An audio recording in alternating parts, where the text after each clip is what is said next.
call to order the pre-meeting, and we will excuse Commissioners Quinney and Sheldon. They will not be with us this evening. We'll quickly go over our calendar, and first thing on the agenda is approved minutes. Anybody have any questions about the minutes? Okay. Next is Friends for Life, and looks like Mark. Yeah, so this is another adult daycare, kind of similar to the one we approved for West Ridge Academy a few months back. But this one's going in the Redwood Medical Center, just off of Redwood Road, about 8800 South. This is actually an existing adult daycare that's right across the street that was approved several years ago. And so now they're just looking for a little bit more space, looking to add some more people. And so they'll pretty much just be moving across the street. So right now they're planning on starting with about 18 people, and gradually it may get anywhere up to 40. So, but basically this is just a space for, people with disabilities to meet and socialize and help them with employment and build their skill level. And so it should be a pretty good use. Okay.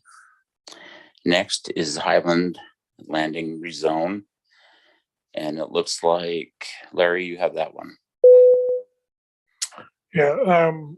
So first off, in the staff report, you saw there's a negative recommendation that was based upon the land use subcommittee's non-support of the application. However, I received an email after the staff report was published that they now support the request by Peterson Development. So staff will be changing. I'll be changing my recommendation to a positive recommendation to the city council. So if you could make that mental note, and I think I reflected it in the PowerPoint presentation that it's a positive recommendation. At least that's staff's recommendation. The planning commission, you certainly have your discretion to do what you feel is correct. But that is one correction in the staff report. The application, when this was rezoned, 2017, can't believe that was 5 years ago, but it was. I remember this. Peterson Development rezoned it from low density residential to a large majority of it was to a commercial zone, which you can see is being developed into several different, mostly fast food restaurants and a paint store, car wash. There is one parcel there that IHC owns that they are planning on building a clinic in the next couple of years.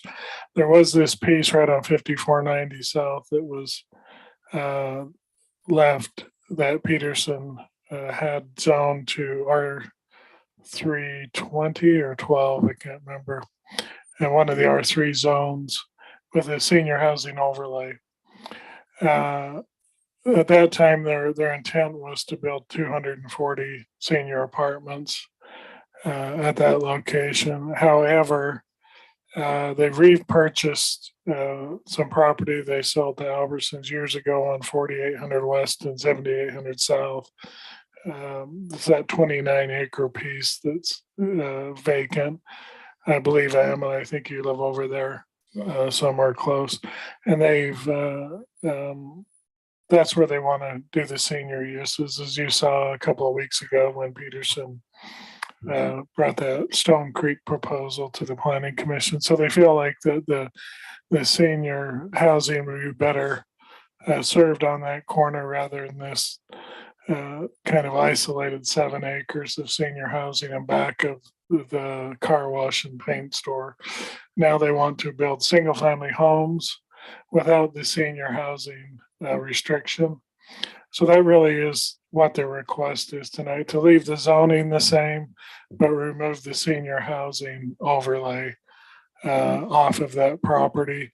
And then they would build I think 45 single-family homes with a minimum lot size of 4,000 square feet. Do you have any questions at this point? So, I do. What was the committee's original reasoning behind the negative recommendation? they asked for something once and they were approved for something, and they didn't want to see it changed because the neighbors were told that it was going to be senior housing. Thank you. Mhm. And that's just about as blunt as I can be, because that really was the whole reason. It wasn't that the single family doesn't fit, but it's that Peterson was asking for a change after they'd already been approved. It was somewhat contentious because the neighbors just to the east it's very large lots, single family, half acre lots and that type of thing.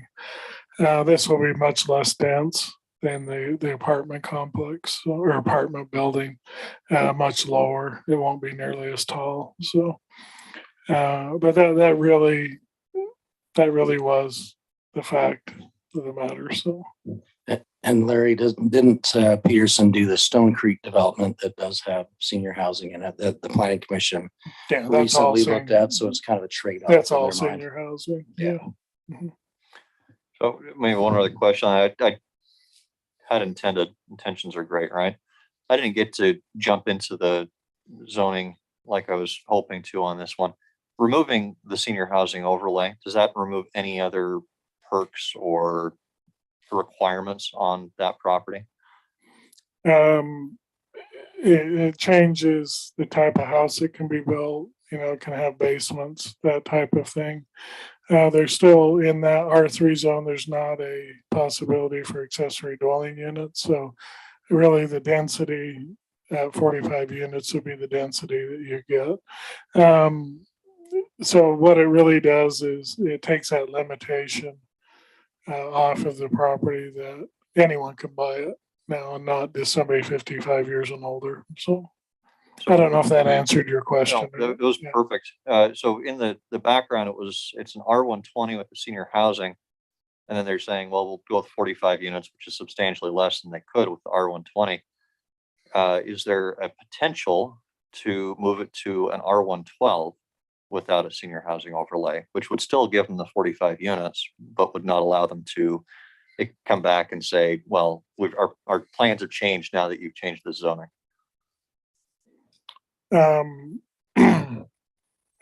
I just processed the application before me, so I haven't explored if they want to be open to that. I guess you could ask the applicant this evening, but their application is just to remove the senior housing.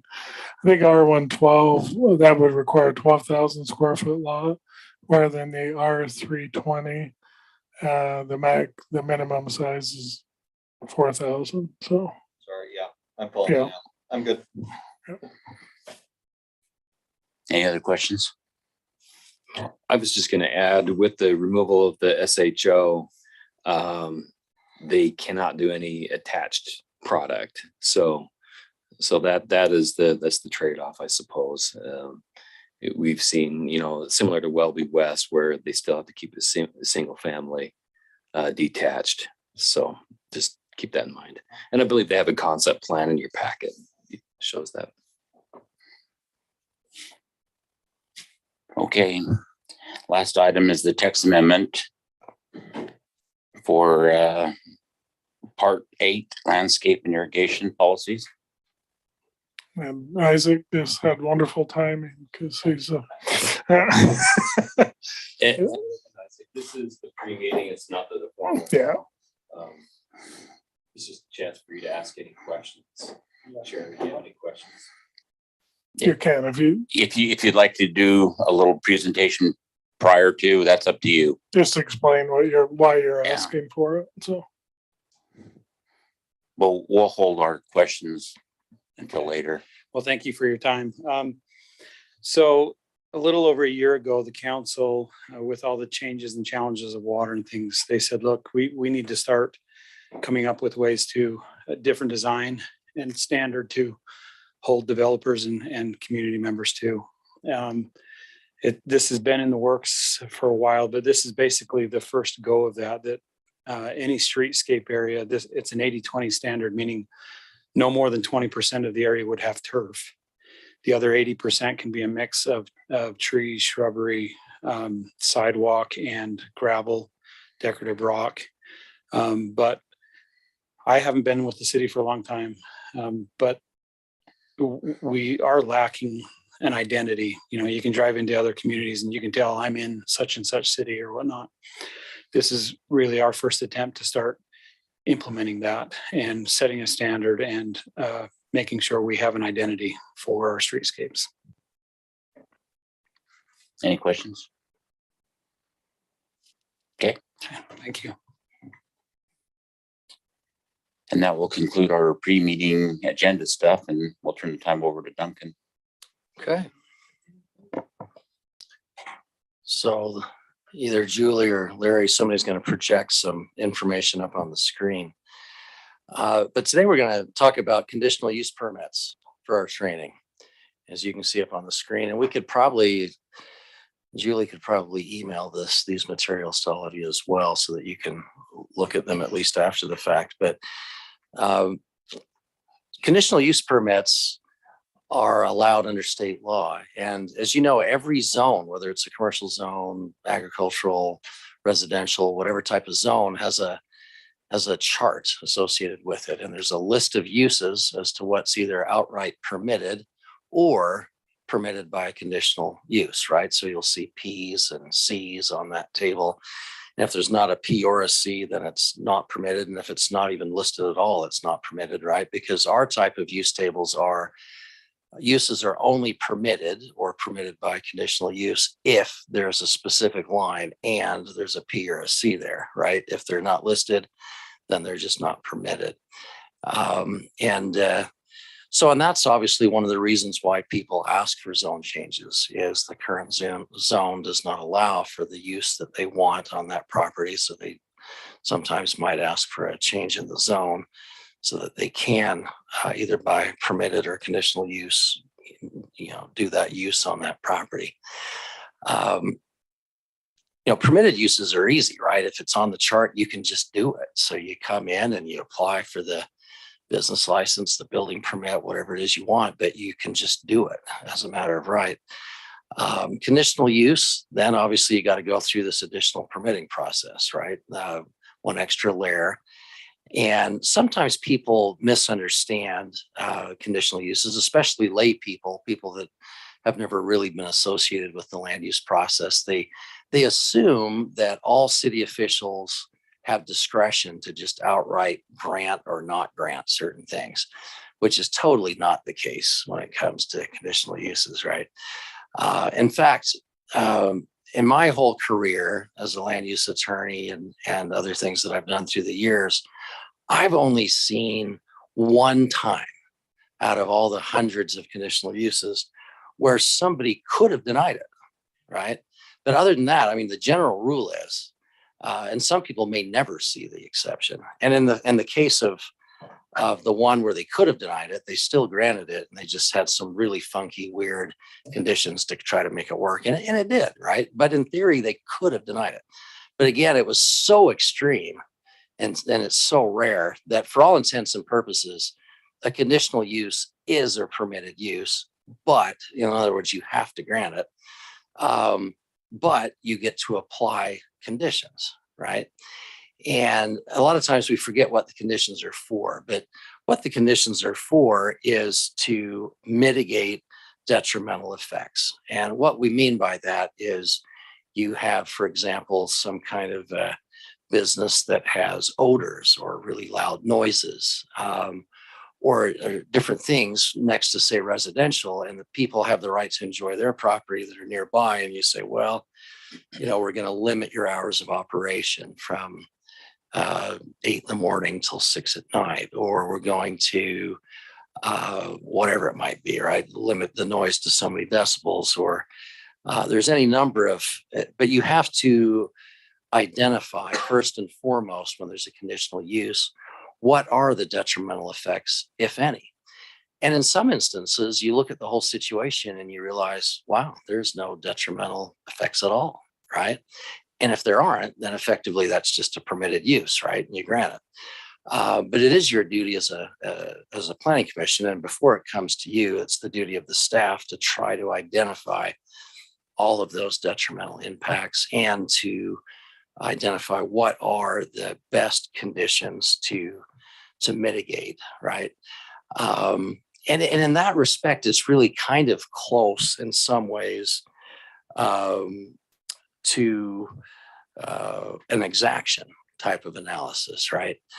For instance, this was not a conditional use at all, but I was in another city in Perry, and there was this main street, and there was a little side street coming off of it, and it was really just a little rural lane. It had about 4 or 5 houses on each side of this long street. There was just a 20 feet of asphalt, no curb and gutter. It's all that was needed, right? Just a few houses. The street didn't go anywhere.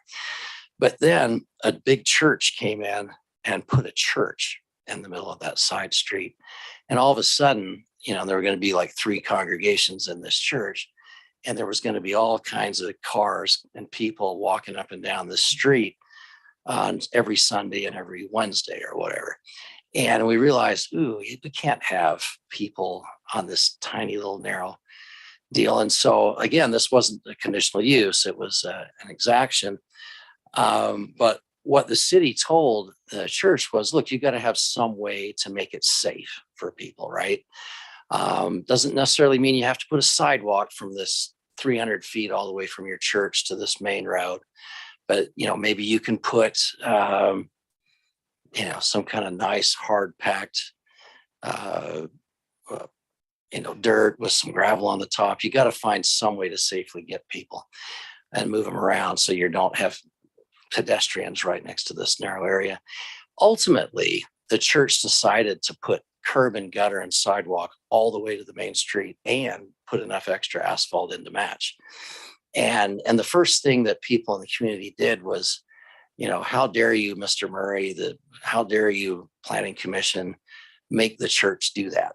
It's like, well, we didn't. We just gave suggestions, and this particular church always overdoes everything and makes it better than what's required. They voluntarily chose to do it. Now, of course, we have to be careful that we never as a city twist people's arms so much that it's voluntary when it really isn't, right? But in this case, it really was truly voluntary, and they did it, and it was safe, and people were able to walk and whatever, which maybe next month's training might be on exactions. So it's kind of a lead into that.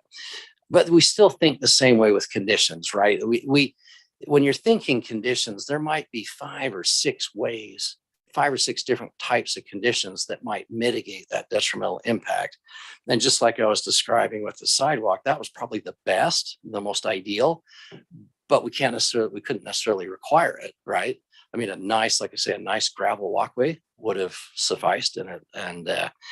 And so we have to be careful, I think, with these, when we're mitigating these detrimental impacts, once we've identified them, that we're careful to not, over require somebody to do something, unless, like I say, it's truly voluntary and they want to do it, or the city has negotiated for it, right? If you'll put this in, then we'll give you that. That's different, right? Because then they're getting value in return. So what I did, if you can see on the screen up there, is I just kind of listed what staff reports for conditional use permits, and you've got one on your agenda for this evening.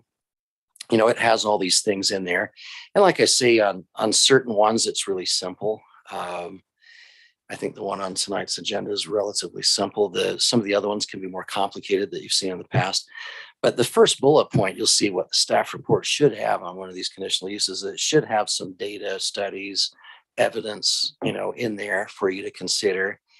It should identify the detrimental impacts. It should give you some proposed conditions to mitigate. And then that gives you something then that you can work with, and doesn't mean you have to use those, but it's a starting point. And then sometimes there is a little bit of a negotiating process, right? And I have a hypothetical there. And we've heard about this. It's not completely a hypothetical, right? But it's talking about like a copper manufacturing and sales facility. And we've heard reports of people stealing copper and so forth. But in this hypothetical, there's this copper manufacturing and sales facility that wants to get a conditional use permit, come in and do their, put their facility in. And the right of way staff identifies, okay, the detrimental effects are it's going to be very loud. There's going to be significant theft and security issues, right? People trying to come and steal the copper and sell it. And so security issues and noise. And then, so they come up with some proposed conditions, a sophisticated security system, limited hours of operation, and that kind of thing. But there is some negotiating, right? And so in this hypothetical, the Planning Commission holds its public hearing. There's substantial evidence during the public hearing that a lot of similar copper making facilities in nearby cities have had a successful history with security guards and soundproof walls. And so maybe with the soundproof walls, instead of till 8 p.m., maybe the hours of operation could be till 10 p.m. or whatever. And so that's part of what you're doing is you're collecting evidence. And if there's evidence either from our city, neighboring cities that a certain thing would work, that's something you could take into account, especially if the applicant is willing to do that other thing to get the extra hours. The other challenge you have is sometimes is especially if you have multiple other similar operations already in the city, you want to treat people that are similarly situated, similarly, right? Just standard equal protection type analysis. But it is still similar if one business you allowed to stay open till 8, but they didn't have soundproof walls, and another one you allowed to stay open till 10, and they did have soundproof walls. And in essence, you are treating them the same, right? If they're willing to do something extra, they get a little extra hours. But you just have to be careful that you can justify and identify, and if the other business came back in and said, hey, we want to add soundproof walls, we want to be open until 10 p.m. And it really was going to be the same, you'd be hard pressed to not give the same option to that other business, right? If they're gonna do the same things to get the same result. So what questions do you have about conditional uses?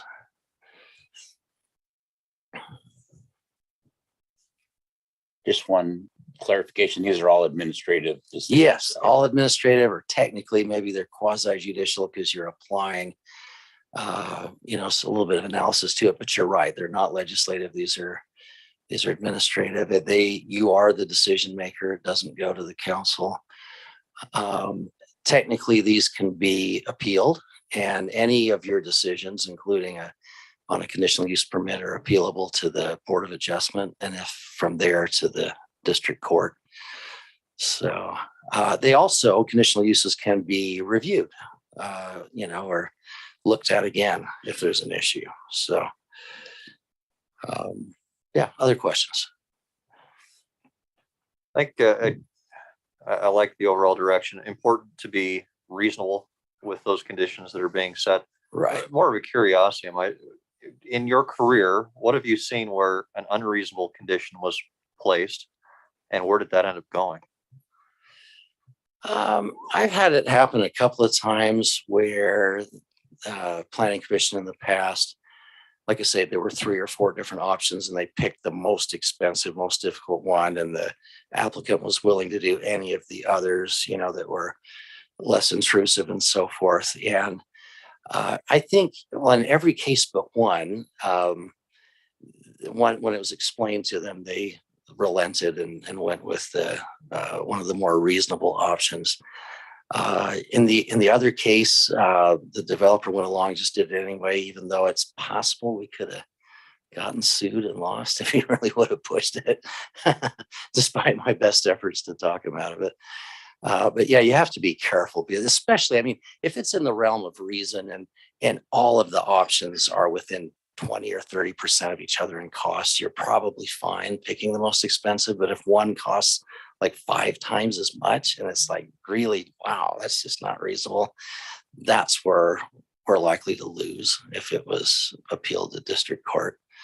So, because the advantage is that we judges give a lot of credence to planning commissions if they've got a lot of evidence and data in the record, and it looks like they really did a good analysis and they picked a reasonable result. Judges don't put themselves in the position of being the decision maker. They just ask the question, was the decision maker reasonable?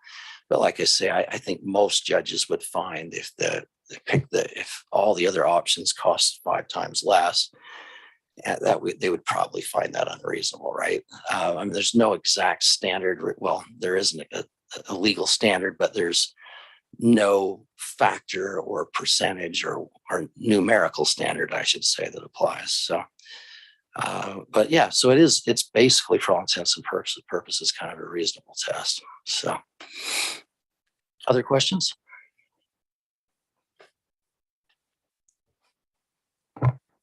Doesn't look like it. Okay. So we'll take a 3-minute recess.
All right.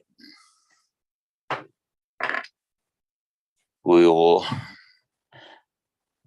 convene the West Jordan Planning Commission meeting for June 21st, 2022. We have Commissioner Sheldon, who's excused. All other parties are present. First on the agenda is approval of the minutes. Do I have a motion? Motion to approve. Okay. Second. Second. Okay, we have a motion and a second. All in favor? Aye. Any opposed? Okay, carries 6-0. Okay, next.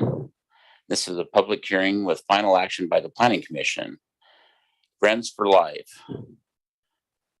F4L at 8846 South Redwood Road, N101. Conditional use permit for adult daycare, general SC2 zone, F4L, and Jeffrey Monacore. Is that how you say it? I butcher names, so if I say something wrong, I apologize. Come on up.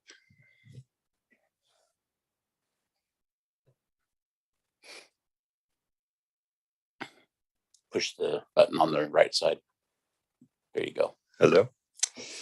Yes, so I am Jeff Monker. I'm one of the owners of Friends for Life. And we have been in business for about 6 years now, since 2015.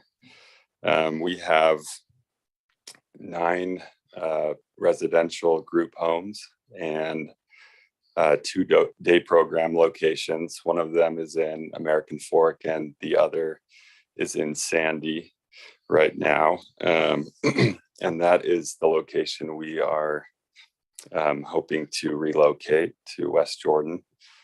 Before we were in Sandy, we were actually here in West Jordan on about between 85 and 8600 South in the business park there.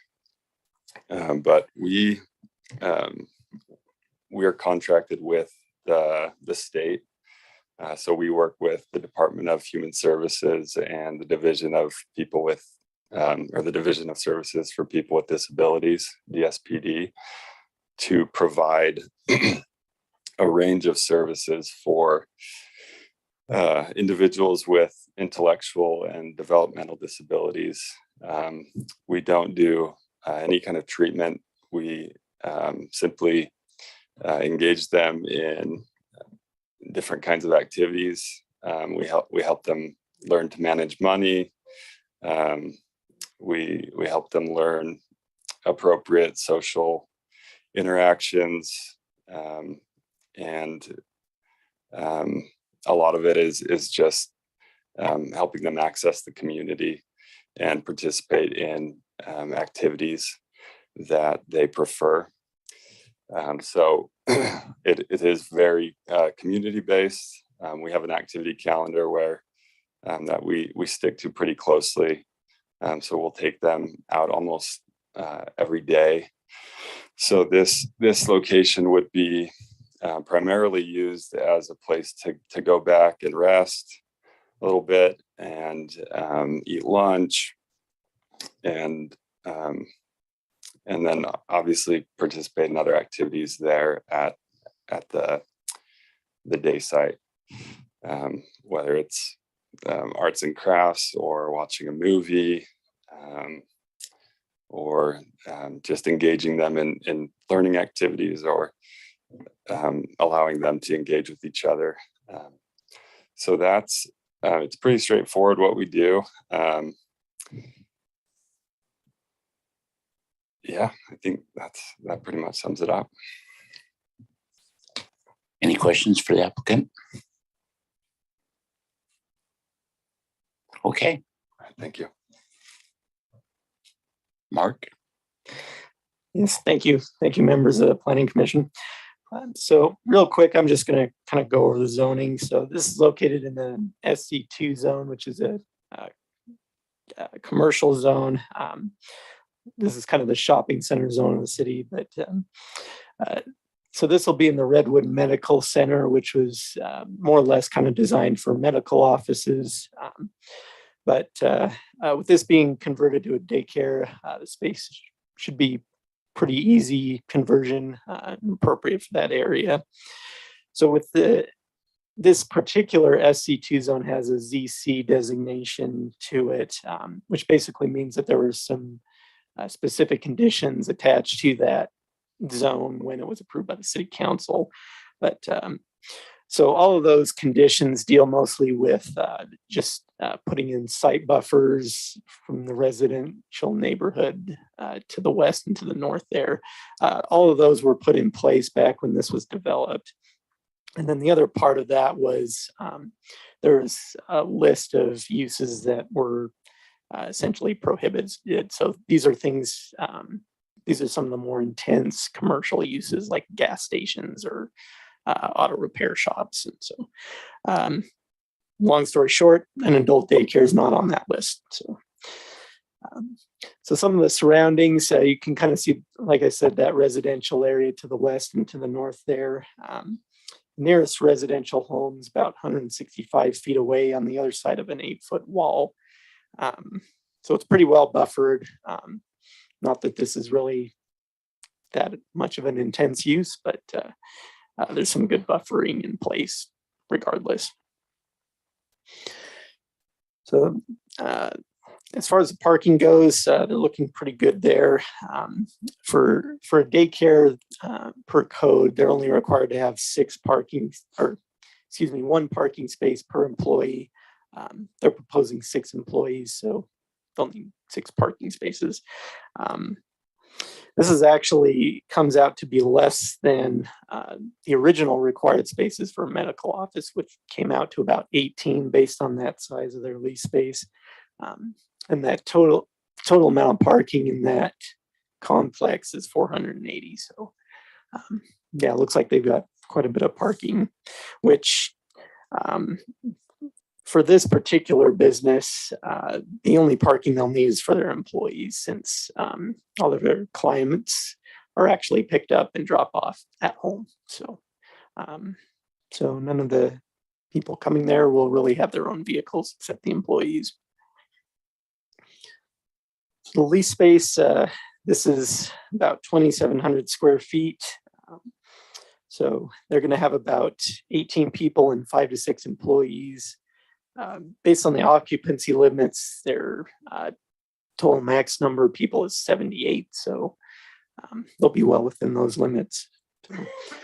So based on those findings and the findings in the staff report, staff is recommending approval of the conditional use permit. Any questions for staff? Okay, we'll open this up for public hearing.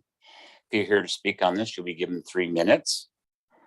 Please just come up to the mic and state your name. And then if you are online, just please raise your hand.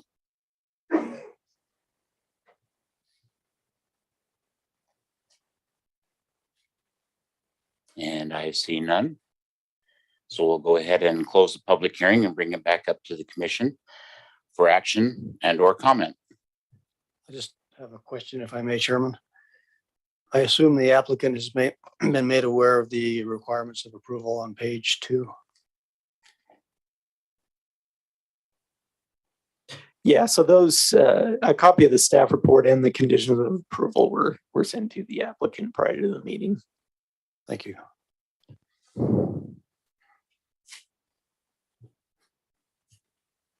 Anybody want to do a motion? I'll go ahead and make a motion. Oh, go ahead, McKenna. I think we came to this last time. You can go this time, I think. Go ahead.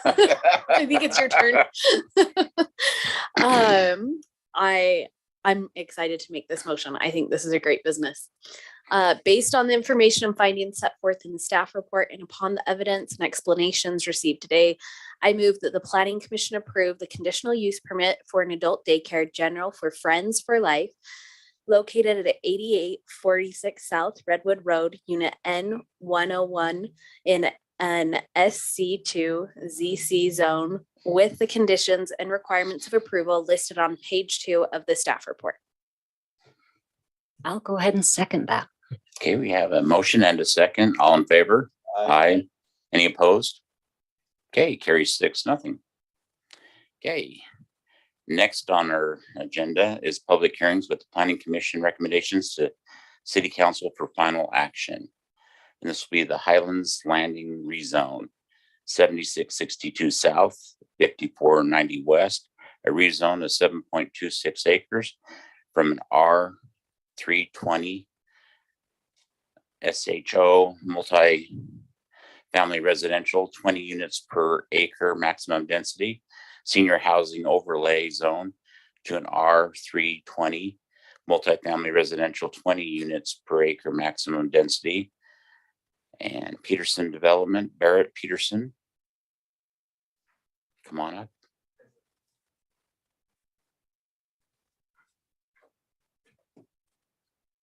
Well, I'm not Barrett. I am Jeff Seaman, and I'm an employee of Peterson Development. And so thank you for allowing us the opportunity to be here and present this. The nuts and bolts of what we're asking today is essentially to remove the senior housing overlay from this parcel. I believe, was it last meeting that you heard the villas at Stone Creek, that the senior housing campus we're developing on 78th and 48th. So essentially that's the nuts and bolts. We don't want to change any of the density. We did a market study and we felt that, and the market study came back and said that the location on 4800 West and 7800 South was a better location for this type of product. So for the senior housing and assisted living that was originally going to go in here, it was going to be a 3-story building, 145 units. What we are proposing right now is to put 45 single family homes on there. And that's kind of our initial concept. These are in the our attempt to have some affordable housing in the area. It'll serve as a transition from the bigger lots on the east to the commercial that's surrounding. So I don't know if you have any questions for me, or if there will be an HOA that will maintain the detention pond and some of the common areas there. So any questions for the applicant? Is that Stonehenge? Is that the development? Villas at Stone Creek. Villas at Stone Creek, sorry. Yeah, no worries. Is Villas at Stone Creek, is that the development that's on the 27 acres? Yes, yes. Oh, okay. And so this one we're calling Highlands Landing Residential. Gotcha. And so Yes. that the villas at Stone Creek have already been approved by Planning Commission. That's already moving forward. Correct, yes. Okay. And it goes to council tomorrow. Okay. So Any other questions? Okay, thank you. Larry? So as I said in the pre-meeting, originally my recommendation to the planning commission was to forward a negative recommendation to the city council. However, I received an email from the land use subcommittee, and the reason for the negative recommendation was based on the non-support of the land use subcommittee of the city council. However, I received an email after the staff report was published that they would support the rezone or the removal of the senior housing overlay. So basically the rezone, if the applicant worked on connectivity with the commercial area, and that'll certainly, if it's approved by the council, that'll be one of the main points of the subdivision review for the planning commission to make sure that they will live up to that promise they've made to the land use subcommittee. And so that altered my recommendation, or changed my recommendation from a negative recommendation to a positive recommendation to the city council. And of course, that's just my recommendation to the planning commission. You can do whatever you feel is best. Excuse me. So to orient you, this property, this big rectangle was rezoned from low density residential to a community commercial and an R320 zone with the senior housing overlay in 2017. The property to the north of Highlands Loop Road was rezoned some years later to community commercial. The development along the exterior along 7800 South and 5600 West has gone, it's been a lot of new development there. Most of all retail, some service uses such as the car wash. That property to the very northwest, the square up there right on the roundabout of Highlands Loop Road and 5600 West is owned by Intermount Healthcare, and their plan is to construct a facility there in the coming years. And then the rectangle we're talking about is the very high density where Peterson at one time proposed to put the senior housing apartment. And as the reasons Mr. Seaman said, they've chosen based on a market study to move that a little to the east on the 27 acres of 7800 South and 4800 West. And so the zoning, the R320 will not change. They will just remove the senior housing overlay. So the overlay will be removed. That will remove any possibilities for multifamily on the property. The only product they could build is single family homes with a minimum lot size of 4,000 square feet. Why do I always push that? And this is a concept plan of what they will be constructing. It's all single family homes, 45 lots, with a density of about just a little over 6 per acre. Certainly much less dense than the senior housing apartment that would have had, I think, 220 or 240 units. And as Mr. Seaman said, the product will be much lower in scale. There won't be the possibility to look into people's rear yards and that type of thing. And so with that, staff recommends that the planning commission forward a positive recommendation to the city council. Do you have any questions? Commissioner Quinn. Yeah, thank you. Larry, you mentioned that your change of recommendation came because there was a recommendation for connectivity to the commercial. Yes. I'm not seeing that on this concept, and I realize we're not doing more than just a concept, but I am having a hard time seeing how we continue with 45 units if we add connectivity to the commercial and on one or both of these two roads that stub into 5490. And so that's where the creativity of the applicant is going to have to come into play. It just seems to me, maybe it's more for you. You're probably going to end up losing like 4 units out of this, right?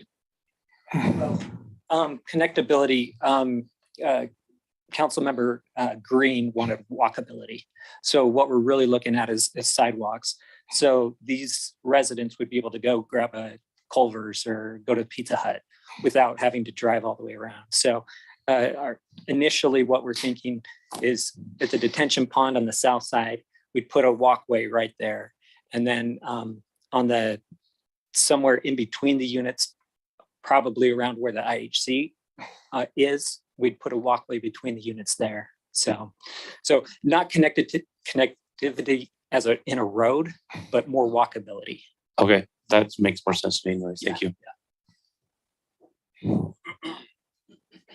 Commissioner Wynn. You indicated the lot size would be about 4,000 square feet. What size of house approximately does that leave you with?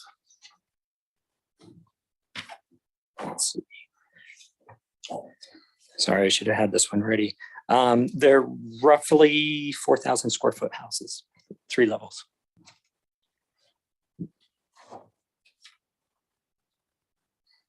Commissioner Allen. All right, this one's just for Larry. You mentioned if we go with if we remove the senior housing overlay, even if it stays in R320, that they're still limited to minimum 4,000 square foot lots, single family detached residences. Could you describe how that is occurring? Well, the reason for that is that if we did not have the balanced housing ordinance, it used to be called cap and grade, which limited multifamily, which in West Jordan, multifamily is anything that is not single family. So from a duplex up, that was passed several years ago, I think 2014. And so it may say in the use table that in an R320 use table that multifamily is a permitted use, but for the balanced housing does not allow it. Okay, so that is where it's prohibited. The case that it is allowed is in a senior housing overlay. That is one of the exemptions in the balanced housing. If it's in a transit oriented district, that's another exemption. There's a couple of others that this property would never qualify for. Another exemption is on developments larger than 80 acres, a certain 17% of the housing number unit count can be a multifamily. This is nowhere near that, is 7 acres. And so the only use that would be allowed in the R320 because of the balanced housing ordinance is a single family home on a minimum 4,000 square foot lot. Some of these lots, of course, as you get to the periphery, the curves, the radiuses will be larger than 4,000 square feet. So just remember, that's the minimum lot size. Many of them are, why they're not spacious agricultural lots. They are, a lot of what's being constructed in Salt Lake County right now. So does that answer your question? It did. And we talked a little bit about this. I have maybe a little bit of heartburn, so I'm trying to figure this part of it out. Leaving it a multifamily zone, knowing that residential is going to go in and can only go in. I recognize that the application that came in is what we're moving forward. I would just as soon say make it an R15 or R1. I think R15 is probably what we're looking at. I don't see an R14 as an option, but in any case, that's my thought. And several years ago, when I first started here, many years ago, the council made the decision that they would not use the R15 zone anymore. That was particularly, it's in our ordinance because we annexed, Ochre Shadows? We annexed Ochre Shadows from the county, which was zoned R15, but the council is not looking to use that zone. So does this it feels like we're going around a backwards way of still allowing it. Still allowing single family of an R14 or R15 without actually saying it's that.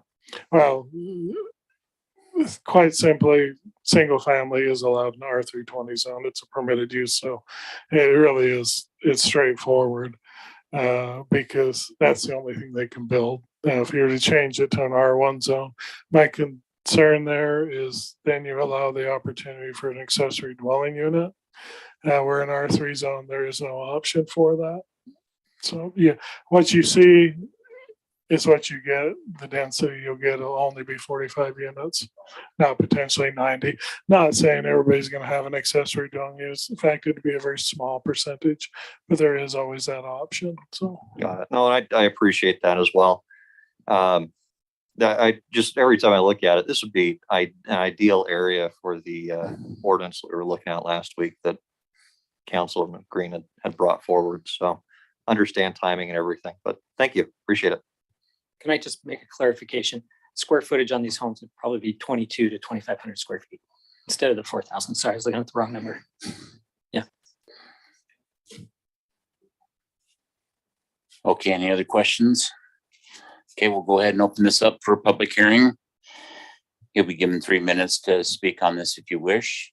Just come up to the lectern and state your name, and you'll have 3 minutes, or raise your hand.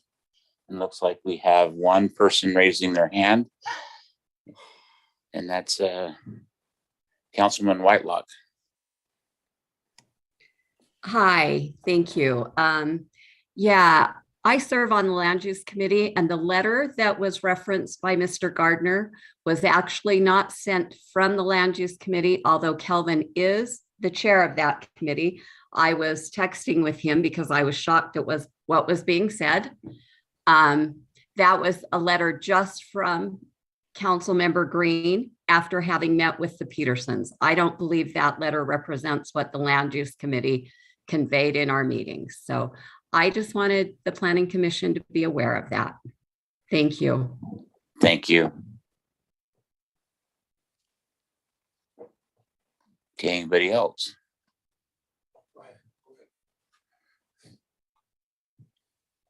All right, Jordan Smith, I'm going to talk as a resident here.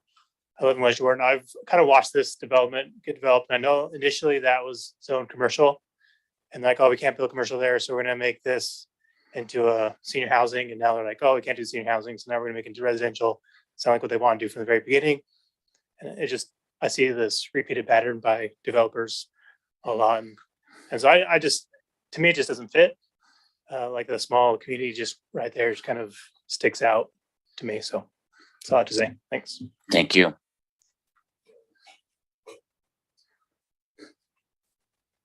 Okay, I just had some concerns. I just live on the east side of there and they said they would never build this in back of us. We've got some pretty nice homes there. Sir, could I get your name first? Oh, David Sund. Thank you. And are these places gonna have garage? Are they gonna be parking on the street there, right in back of us? And what are the entrance and exits to it? We have a pretty nice quiet place right there on the east side over the fence. There's gonna be a lot of traffic now coming in and out of there. If you could just state your thoughts and stuff, then maybe we can address some of those. Okay. So I'm concerned about the entrance and exits into that area. Where are they gonna be?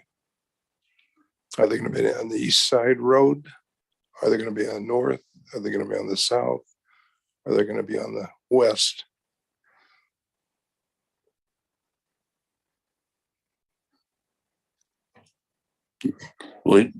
This is not the time for where's the answering any questions, sir. Huh? This is just for you to. Oh, you're not gonna answer any questions? Not right at this time. Okay. Okay, we live in a nice area on the east side. Nice big homes. And now we're gonna get all these small homes there. We've got a lot of small homes. They built about 400 small homes just on the south side of 7800 South. So I've been there about 10 years. It's been very nice, but now it's horrible. So how many levels is it going to be? Because it'll be over our fence level and they'll be looking into our backyard. That's a concern. The extra traffic, the noise, the people that'll be there. The entrance and exits, like I said, and the height of the buildings and the price and the value of them, let's say they're going to be about a fourth of what ours are worth, or less than that. So it's going to bring our value down. So these are a lot of concerns. Thank you, sir. But I know that you'll do what you want because it's a financial thing. Okay, anybody else wish to speak on this? Just 1 second and then. Yeah, you can go ahead. It doesn't look like anybody else is going to. Yeah, sorry. Let me close the public hearing. I'm getting ahead of myself. We'll go ahead and close that public hearing. Okay, and we want to bring this back up to the commission first. And for comment and or. Yeah, your rules allow you to hear from the applicant Okay. now before you Sorry. discuss as a commission.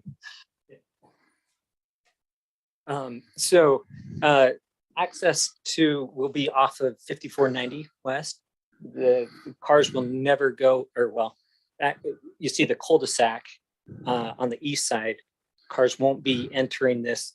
They won't be able to access this project on the east side. 5490 will continue to have that nice precast wall.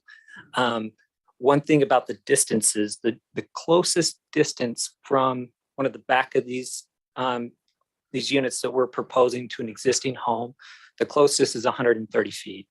5490 West is a 66-foot drive or road rather, and then it's got sidewalk. And so there's ample setback from these homes to the existing homes.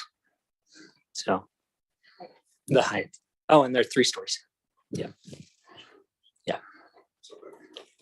Is that 3 stories with the basement or 2 stories above, 2 stories above ground, 1 below? No, three above. 3 above. Okay. Yeah, slab on grade. So are they gonna have a wall? All right, any other questions? We can talk after. Is the garage on the first level and then it's 2 stories above that? Yes, yes. And just to clarify, the code has a max height of 30 feet. That's what Mr. Gardner just indicated. So regardless of the number of stories, it's capped at 30 feet. Which is 3 stories. Depending on how you grade it, and yes. Yeah.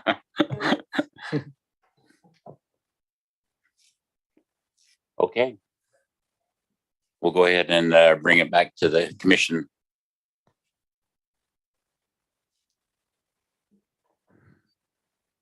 I guess I'll give it a shot. Here's my thought is I think that there's some room for a development such as this, and I recognize that we are only looking at zoning today, not what has been proposed as far as what's going in there. I would really like to see some sort of an agreement or document in place describing how this is going to move forward through some sort of a zone similar to what we've been talking about with Councilman Green. And so with that, and based on the information and findings set forth in the Look, staff report. hold on. Oh, sorry, go ahead. I think we got a couple of people. Yeah. You go ahead. You good? Sorry. No, I- good. Thank you. I would really appreciate Duncan to explain to our public here this evening how the recommendations for zoning are come about, that it isn't financial based, it isn't economically driven, and just how those decisions are made. Right. Zone changes, once they get to the council level, are discretionary. For you as a planning commission, you're looking at the zone change with certain criteria or findings in mind. And as you can see in your staff report, you're looking at things like, is it consistent with the general plan and so forth? Every piece of land is ideal. You're trying to see, is it a fit in that area with what's surrounding is another criteria that you're looking at. You don't have unfettered discretion at this level because you're more following those criteria, but you do have some level of discretion, but it's based on those objective criteria. It's not just willy-nilly, whatever you think. Like I say, at the council level, there's a little more discretion. None of the criteria that you're considering have anything to do with finances, right? So that is completely correct.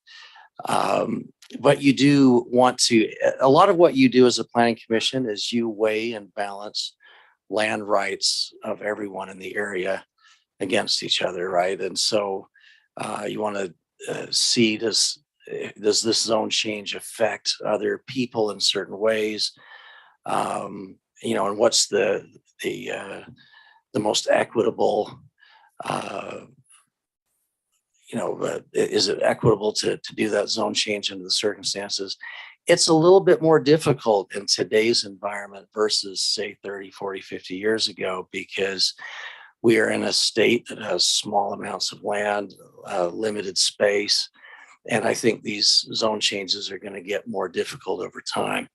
A lot of what you're looking at too is, what is, in addition to the general plan map, is what what has happened with recent zone changes. You know, what did the developer say before? What was reasonably anticipated? You can take all of those things into account. But clearly, zone changes can always happen at any time on any property, and I think that's the hardest thing for the public to recognize is that they're never locked in. It's never permanent, and but at the same time, every one of these zone changes affects, like I say, not just the property that's potentially being rezoned, but all of those surrounding areas as well. Obviously, other city staff and we're the city all the time is, in fact, most recently is reorganizing its staff to focus more on public utilities, because another concern we have with zone changes is there going to be ample water, sewer, and other public utilities for if we do increase density. This one's a little different because it's a zone change that is actually less of a draw on public facilities. Instead of about 240 units, we've got whatever it was, 45.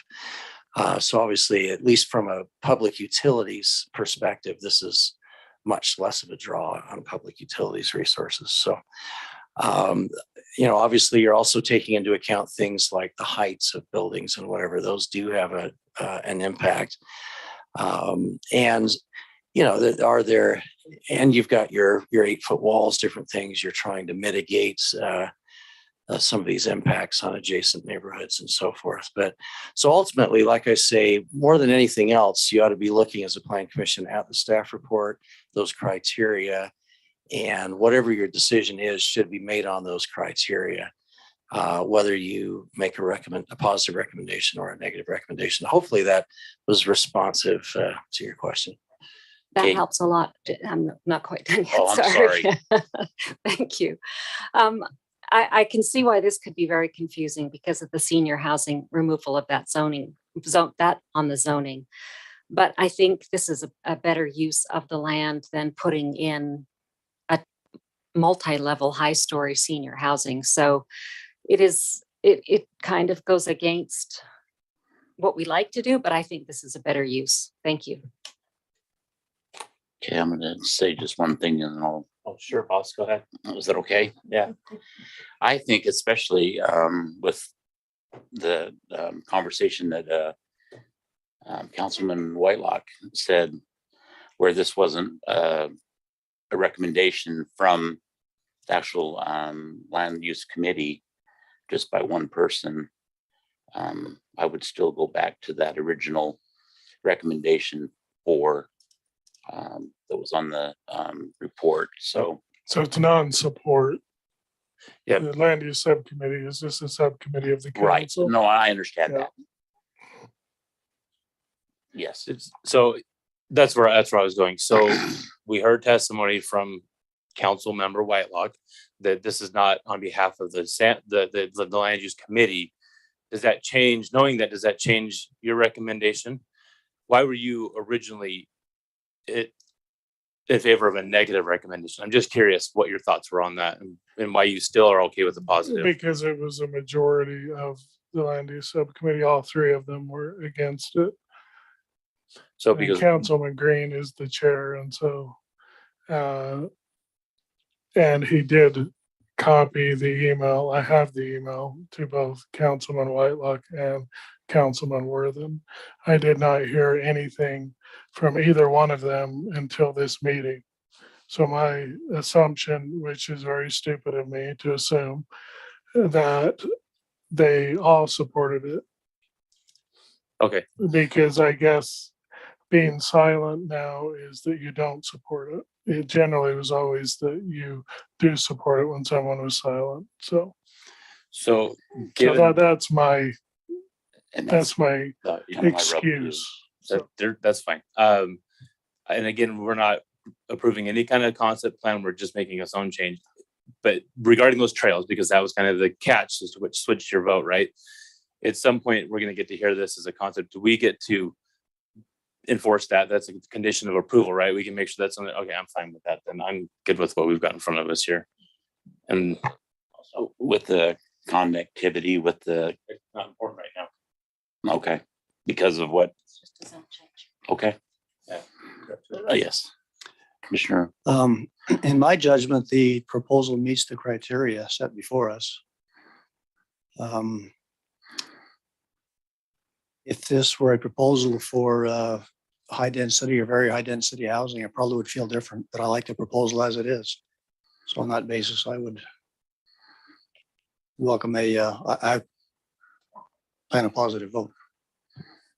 Commissioner Marchant. Based upon Larry's statement of the committee had issued that negative recommendation mainly for the fact that they'd already gone, they'd gotten the zone changed, and now they were coming back and they were going through all these zone changes. I do understand that want and desire for consistency, but I also think that we're a public body and we have the opportunity to be flexible and to shift as the market shifts and move as where we need to be. And to reflect that, especially with the market study that the developer did, and allowing that there will still be senior housing completed elsewhere, that the Planning Commission has already moved forward and approved. We are in a housing crisis. This is us requiring less height than the senior housing that would have otherwise been built. It is a bit of a oddball kind of neighborhood, but it does provide a good buffer between those housing lots that are already there and allowing something even better for these residents to be built. Yeah, and so I also agree. I think that it should move forward. Okay, Commissioner Allen. All right, so here's my thought on this. I don't think it's necessarily a bad plan. And I think we could make something moving forward. The issue I have is that several of the criteria use the concept plan as the purpose to push this forward. And we're not looking at the concept plan, we're looking at the zoning solely. And so from my perspective, I'm not interested in changing the zoning unless there is some form of agreement in place that dictates here's how that's going to be laid out. So bring it all together at once is what I would suggest. I think Go ahead. I think that is a totally fair point to make, but it also puts a lot of money that these developers have to put into the project to develop the concept plan and the renderings and all of these other items without the understanding that they'll have that zoning approved once they do bring it forward. And so I do think that could be an unfair requirement of monetary commitment from the developer for us to require. Yeah, and I could probably chime in at this point.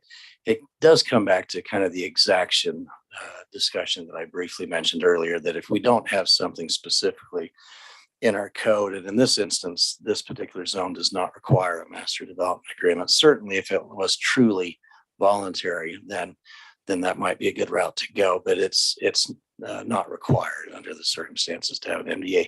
The valid question though is a development agreement, would it be useful under the circumstances? I would say no, because in light of what Larry, the city planner, just said, that because of our city code and because this doesn't meet any of the qualifications for multifamily housing, all of these 45 or so units have to be single family.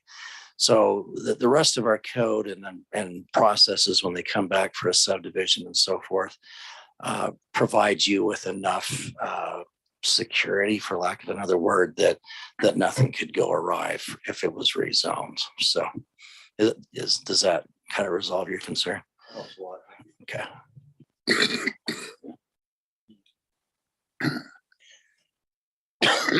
I'll go ahead and make a motion. Okay. Based on the information and findings set forth in the staff report and upon the evidence and explanations received today, I move that the Planning Commission forward a positive recommendation to the City Council. Commissioner Quinney, Second. all in favor? Aye. Well, I'm thinking. All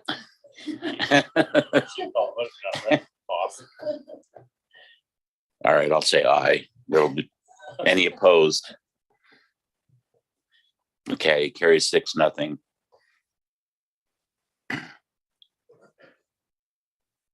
Okay, last on our agenda is the text amendment, amending to Part 8, landscape and irrigation policy and design criteria, April 2020, amending the park strip, a detail 80-20 option, citywide applicability with the West Jordan Public Services and Isaac.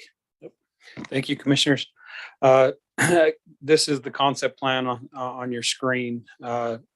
It's basically a new standard where we'll have an 80-20 standard where no more than 20% of our streetscapes will have turf. The rest will allow some other options that are water-wise, and we'll set a new standard and look for our communities along the streetscapes.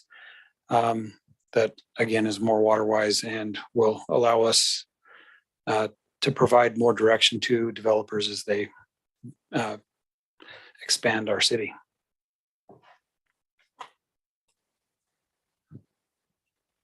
Any questions or Any comments? questions for Commissioner Allen? I very much appreciate this. Maybe a couple of questions on just the overall design. From my experience, at least looking at these types of setups, one, they do require a little bit of care getting in and really kind of maintaining and taking care of them. Typically with this type of landscaping, you want to have the drip irrigation and the sprinkler heads on separate lines. Is that the idea here as well? That's a great question, and I have the man who can answer that, Dave Naylor, our parks manager. While he's coming up, I will say that this is something that's been in the works for quite a while, and this finally gets us to a standard that meets both the council members, our city council members' vision, and also the Jordan Valley Water Conservancy requirements.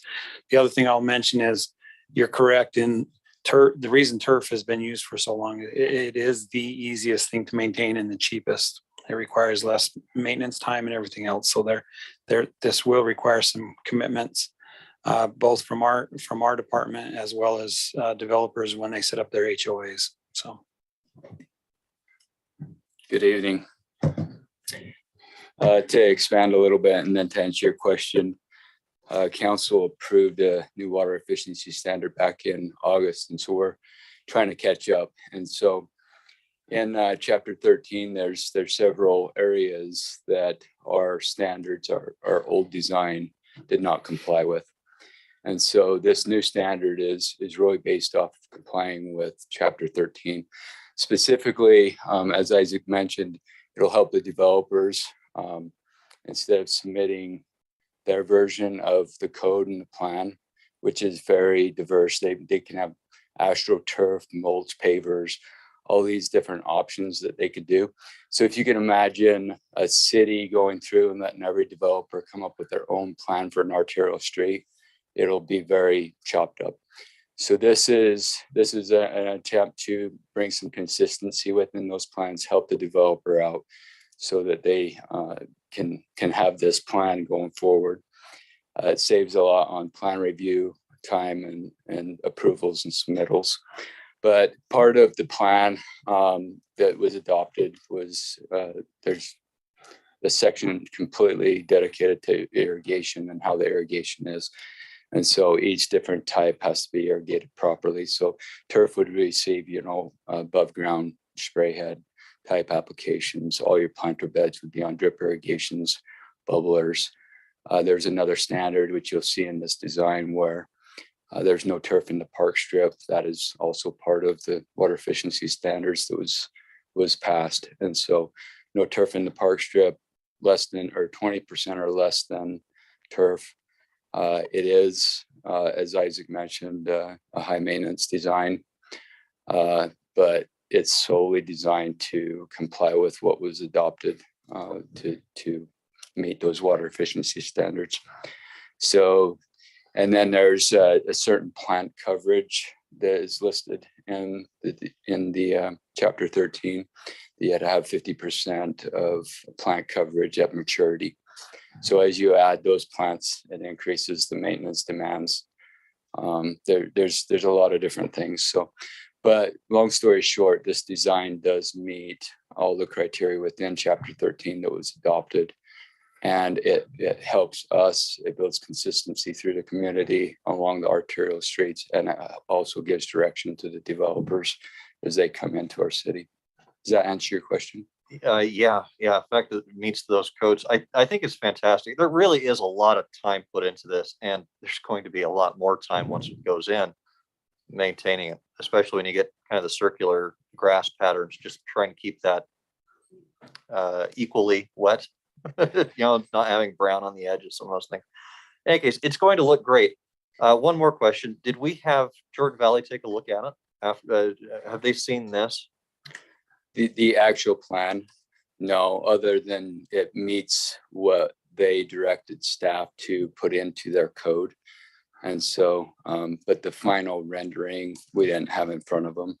So we had a lot of, me and Larry had a lot of meetings with Jordan Valley Water as we worked through the water efficiency standards.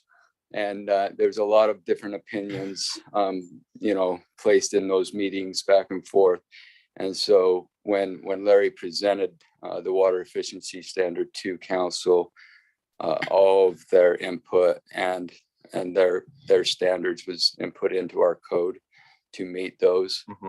And then I dissected basically our code and our old standard and all of our we have landscape design criteria, which gets into the irrigation, and it gets into smart controllers, rain buckets, all these things. So I dissected all of that information, made sure we met it. And then this was the major, like kind of the last piece to making sure we meet what was adopted. I think it's great. I bring it up because I think we're asking, maybe not we, the city, but a lot of residents are going to Jordan Valley for flip the script type things. And so they're already kind of communicating. And if we as a city could say, yeah, we did this with Jordan Valley too, and they've already approved our design. I don't know if it gives us that much more clout, but just not it. Yeah, I can say that they would be thrilled with this design based off of some of our past designs that they weren't so thrilled with. So we're a lot closer to their vision with this design than we've ever been. So, and the fact that we meet their standards that were placed on the city to adopt, they would be very pleased with this. Not speaking for them, but after meeting with them, I think I would probably have that answer right. So, Commissioner Wynn. This is being done to save water, right? It's all in an effort to save water. Everything Jordan Valley's placing out there right now within landscape and education is based on saving water. Do you have any idea how much water this actually saves? I don't know that exact amount, but I know that we reduced our turf area over 50% from our last design. And we removed all of the turf out of the park strip, which is one of their major concerns, is that park strip, the difficulty in water and park strips and the wasted water going down the gutters. So at this point, we've reduced the turf imprint in this design more than 50% from the old design. So if you calculate that into a water savings, you can almost cut that right in half. I remember specifically from one of the many meetings that Dave and I have had with Jordan Valley Water Conservancy District, that one of the engineers calculated if every park strip in the city of West Jordan was not watered turf, it would have 12 acre feet,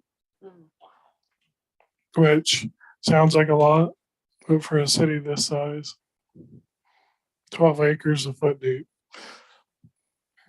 So I don't know what the capacity, and you can tell us what the capacity of Deer Creek Reservoir is, but it's much more than 12 acre feet. So Dave, remind me, there's still water is allowed in extra large park strips, right? If they're like 15 feet wide or something is a, So there is a condition in there that park strips greater than 8 feet could still have turf in it. The problem is you don't see too many 8-foot park strips out there. Now, our arterials would be a 9-foot park strip. And so by the letter of law, we could have turf in those park strips according to the efficiency standard. As staff, we took the approach that it's a more of a public perception thing. You know, a lot of people are being, asked to not do turf in their park strip. And so it's one of those options that we took to try to be an example as the public starts removing their park strips and their grass up, and these developments go in with less than 8-foot park strips, and everybody's being told not to have turf, and then they drive down the arterial and see park strips with turf. Would be sending out the wrong messaging to the community, even though ours by the letter of law was 1 foot greater than. so in essence, what you're saying is in some instances, you've gone above and beyond the minimum standards. Right. Even though it would have been allowed, you're not choosing to use as much grass or whatever as you otherwise could. Yeah, you're exactly right. Commissioner Hatch. I have kind of an oddball question. 70th South, is that a UDOT road? West Jordan? So, well, we're now east, like just past the Jordan River where I live. So that the median in there is trees and they're all dead. And it would be, and it's the entrance to West Jordan. And if it's a West Jordan street, those trees should be alive. I mean, there's no water other than needing for the trees. There's no turf. And it would just, if we're going to implement trees and parking strips, I would like to see us keep them alive as opposed to putting them in and then letting them die. Yeah, that the median's been a challenge. We replaced the trees in there probably 3 times. Cars go through, hit them. And so medians and trees are definitely a challenge. So there has been a few years ago, there was kind of a master plan of that gateway. And so it's a funding issue, but maybe someday there'll be some beautification for that gateway right there. And I hope they don't do a median with trees in it again. So it's a challenge. That would be my recommendation as well. It's just a tough spot. Plus with all of the salt in the winter and that, keeping trees alive in that median would be really a challenge and is a challenge. Yeah, 90th South was the same, and we finally just stopped replacing trees and took them out. So. Commissioner Wynn. Well, my thoughts are in the same direction as Tricia's. I live just off of 6400 West, and what I see out my back window looks a lot like what I see here, except that all the grass is dead. And I don't know if that's a budget issue or a operational issue or what it is. I'm just making an observation that if we're going to go this route, somewhere along the line, the operations or management or financing needs to be managed in a way that we keep things green. If we're going to have green things, we ought to have green things. Yeah, that's a challenge within the drought right now, and so we're being asked to try to conserve water, and we get beat up both ways. Why is the grass dead? My kids come to play here and it's dead, and then if it's green, we are asked why we're irrigating when we're in a drought. So we try so hard to balance it all, and so if there's a localized area that's dead, that could be an irrigation issue that we need to look into. But if it's the overall park strip, it would be due to our restricted water that we're using on park strips and community parks right now. Mm-hmm. I just want to mention with that, we've been working really hard to show the administration and council what has happened to the Parks Division over the last 15 years. The number of properties have doubled and our staff actually dropped until this year. So we're back to the same level of staff as 2008, 2010 era. We're really excited about the proposed budget this year, and there will be improvements as long as that's approved. But that's what we're working really hard to do, that to show what's required to maintain things and also to have the appropriate staff to do that. So, Commissioner Allen. I think Commissioner Marchant was first. Nope, you were. Oh, all right. I just wanted to share, and you've answered part of the question. I know nobody's trying to dog on you. We all understand that there's a big issue. In my neck of the woods, up Grizzly, you guys did an amazing job going up and trimming the trees up there. That road just looks so much more open and clean, and it looks great. So thank you. To that end, how many more staff are we going to need to maintain this type of landscaping? so the goal is that we're going to be able to, as we go forward, as the new development comes on, we're going to be able to show an algorithm to the commission and or to the council and to the administration and say, look, we're adding this many acres. On average, it takes this many people to do an acre, or this one person for so many acres. And as we do that and funding is available and improved, the administration and council have been great to that end in the conversations I've had. So we're really excited about what's happening this year and going forward. I appreciate it. Our open space in this city is incredible. And I'm every time I look out there, I think, wow, I don't know how we maintain it all.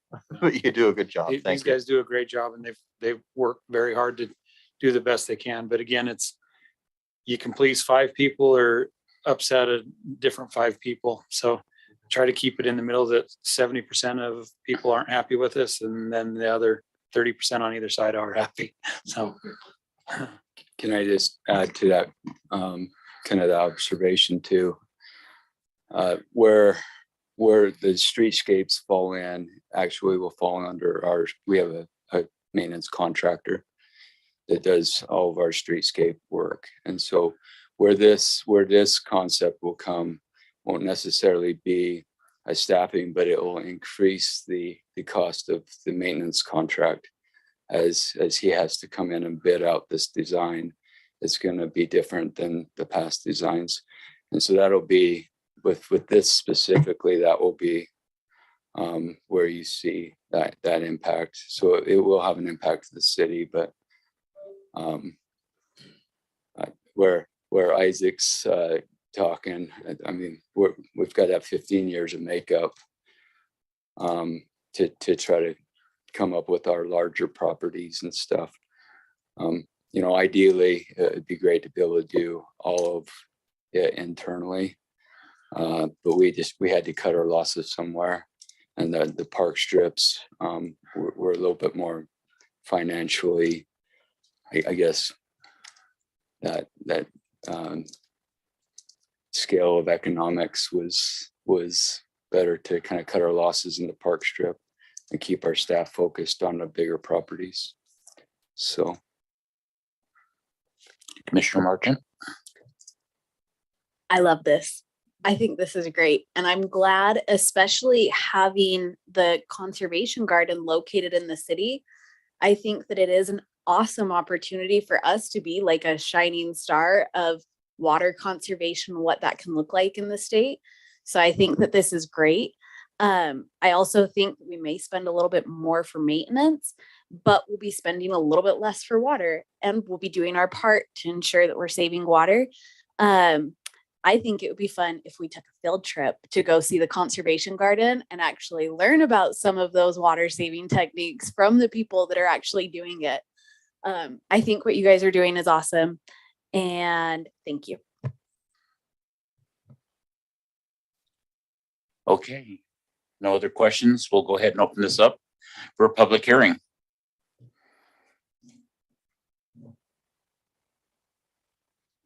And seeing that no one is coming up to the lectern, we'll go ahead and close the public hearing and bring it back up to the commission.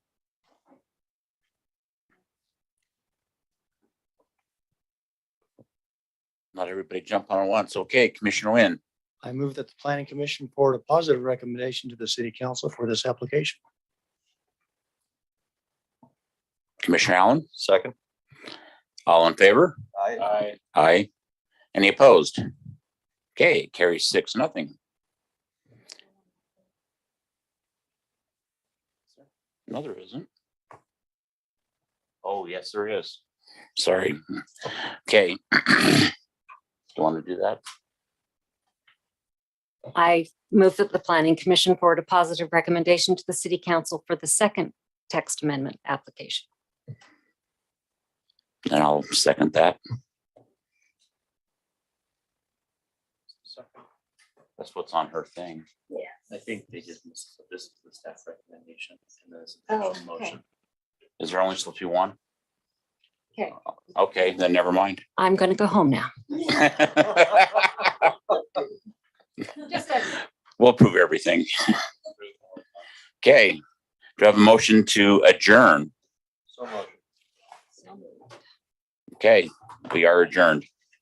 We have 12 a day, a year, they say. A long time ago, but they didn't, when David and I were talking, my dad said that was